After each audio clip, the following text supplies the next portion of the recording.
माघ मास महात्म अध्याय 28। जय श्री कृष्ण। राधे राधे। भगतजनों, कल की कथा में महर्षि देवदूति ने पिशाच योनि युक्त राजा चित्ररथ को केरल के ब्राह्मण की कथा सुनाई थी और प्रेत द्वारा पथिक ब्राह्मण को सारस तथा भयानक मुख वाले बंदर की कथा का कुछ ही अंश हमने सुना था। अब आगे की कथा सुनते हैं।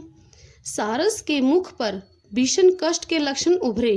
वह बोला, हे वानर, मैं तुम्हें विस्तार सहित बताता हूँ कि मुझे किस कारण इस जन्म में पक्षी की योनि प्राप्त हुई है। हे वानर, पिछले जन्म में मेरा जन्म ब्राह्मण योनि में हुआ था और मेरी इस योनि की पत्नी सारसी भी पिछले जन्म में मेरी पत्नी ब्राह्मणी बनी थी। हम दोनों ने उस जन्म में दूषित कर्म किए और उन विपरीत कर्मों के कारण ही हम दोनों ने 30,000 वर्ष तक भयंकर कष्ट भोगे। हमारा तुम्हारा भी संपर्क पिछले जन्मों में ही हुआ था।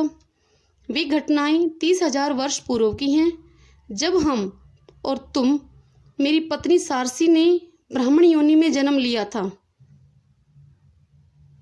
हे प्रेत, तुमने सूर्य ग्रहण के समय शौरवारी अन्न एवं धन दान किया था। यह दान तुमने मुझे देते हुए कहा था कि इसका 10वां अंश मैं रख लूं और शेष दान दीनहीन तथा अभावग्रस्त जनता में बांट दूं। परंतु मैंने लोभवश अधिकतर धन व अन्न स्वयं रख लिया तथा लोक दिखावे हेतु थोड़ा सा ही धन और अन्न गरीब जनता में बांटा था। इस प्रकार उस महापाप के कारण मृत्यु के पश्चात मुझे कालसूत्र महानरक भोगना पड़ा। नरक महाभयानक है। इस नरक में मुझे यमदूतों ने 30,000 वर्ष तक रुधिर तथा पीव सरोवर में उल्टा लटका दिया था तथा मुझे दारुण दुख झेलने पड़े थे। वहां भयानक जंतु, गिद्ध तथा कौओं ने मेरी आत्मा तक को शक्त विकसित कर दिया। मुझे जहरीले कीड़े मकोड़ों ने कठिनतम दुख दिए। इस प्रकार 30,000 वर्ष तक घोर दुख व कष्ट झेलने के पश्चात मुझे यह पक्षी योनि प्राप्त हुई है।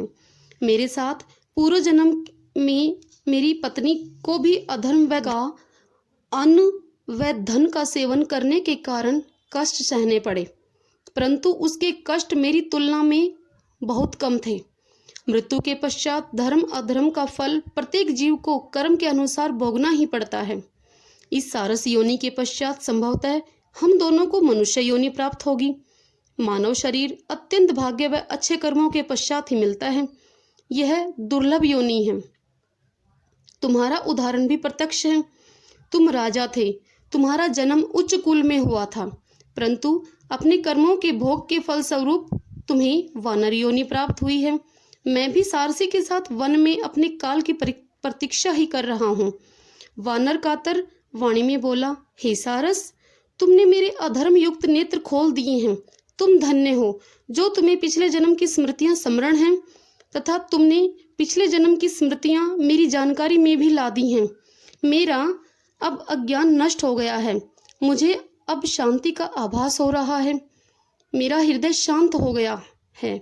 मेरे में अतीव ज्ञान उदयमान हो रहा है। मैं धन्य हो गया हूँ।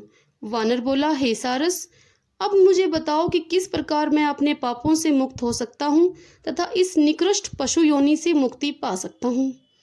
सारस बोला, हे वानर, मैं सारसी के साथ त्रिवेणी स्नान को जा रहा हूँ। त्रिवेणी के स्नान के पश्चात हम दोनों की मुक्ति असंभावी है। हमें अगले जन्म में अवश्य ही उच्च कुल की मानव योनि प्राप्त होगी। मानव योनि के पश्चात ही शुद्ध कर्मों के फलस्वरूप ही प्राणी जन्म जन्म के बंधनों से मुक्त हो सकता है तथा मुक्ति प्राप्त हो सकती है, जिससे प्रभु चरणों में हम सदैव सदैव के लिए आत्मलीन हो सकें। अब वानर बोला, हे धर्मात्मा सारस, मुझे क्षमा करो। हे सारस, मुझे क्षमा करो। मुझे भी त्रिवेणी का मार्गदर्शन करा दो, जिससे तुम्हारे साथ साथ मैं भी इस पाप योनि से मुक्ति पा सकूं। सारस हंसते हुए बोला, मुझे पता है कि तुम हमारे साथ ही प्रयागराज को प्रस्थान करोगे और हम तीनों एक साथ ही मुक्ति पाएंगे। प्रेत अर्थात केरल का ब्राह्मण बोला, इस प्रकार वानर और सारस तथा सारसी एक साथ त्रिवेणी को प्रस्थान कर गए और वहां उनको तीनों को मुक्ति प्राप्त हो गई। प्रेत योनि होने के कारण मैंने उनको स्वर्ग में आनंद मगन रूप में देखा है। प्रेत योनि युक्त केरल का ब्राह्मण बोला, हे विप्र, मुझे पता है कि तुम्हारी गागर में गंगा जल है। मैं तुमसे प्रार्थना करता हूँ कि गंगा जल का दान देकर मेरी तृष्णा को दूर कर दो। फिर तत्पश्चात बिना देर करे मेरे ऊपर गंगा जल डाल दो, जिससे मैं प्रेत योनि से मुक्ति पा सकूं।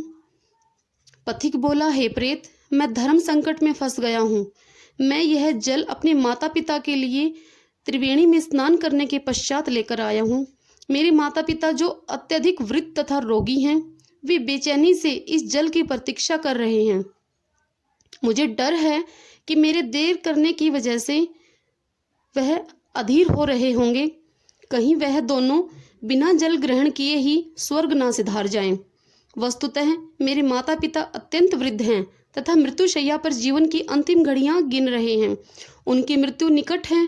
पथिक की बात सुनकर प्रेत शांत हो गया। वह बोला, हे पथिक ब्राह्मण, माता पिता की सेवा करना उत्तम धर्म है, अतः तुम शीघ्र जाकर अपने माता पिता की आकांक्षाएं पूर्ण करो। बीच में ही विप्र पथिक ने प्रेत आत्मा को टोका और बोला, हे प्रेत, मैंने यह निश्चय किया है कि इस जल से तुम्हारी रक्षा अवश्य करूंगा तथा तुम्हें तमाम कष्टों और इस प्रेत योनि से मुक्ति दिला देता हूँ। परोपकार से बड़ा अन्य कोई धर्म नहीं है। मैं शीघ्र वापस प्रयागराज जाकर माता पिता के लिए शुद्ध गंगा जल ले आऊंगा। मुझे विश्वास है कि मेरे माता पिता को गंगा जल लाने तक कुछ भी नहीं होगा। ऐसा कहकर पथिक ने गंगा जल से भरी दोनों गागर प्रेत आत्मा को दे दी। प्रेत आत्मा ने श्रद्धापूर्वक उस जल से स्नान किया और जलपान किया। तत्पश्चात उसे तुरंत ही प्रेत योनि से मुक्ति प्राप्त हो गई और वह दिव्य देह को प्राप्त हो गया। वह माघ का मास था। इस प्रकार केरल के ब्राह्मण ने प्रेत योनि से मुक्ति पाई। मुक्ति पाने के पश्चात तुरंत ही उसने माघ स्नान के लिए त्रिवेणी को प्रस्थान किया। प्रयागराज में संगम स्नान के पश्चात उसे मुक्ति प्राप्त हुई तथा जन्म जन्मांतर के इस बंधन से वह सदा के लिए मुक्त हो गया। माघ मास महत्तम 28वां अध्याय समाप्तम। अब आगे की कथा का रसपान हम कल 29वें अध्याय में श्रवण करेंगे। तब तक के लिए नाम जाप करते रहिए। कलयुग केवल नाम आधारा। इसमें प्रभु संकीर्तन और नाम जाप से भक्ति मुक्ति पाई जा सकती है। जय श्री कृष्णा। राधे राधे।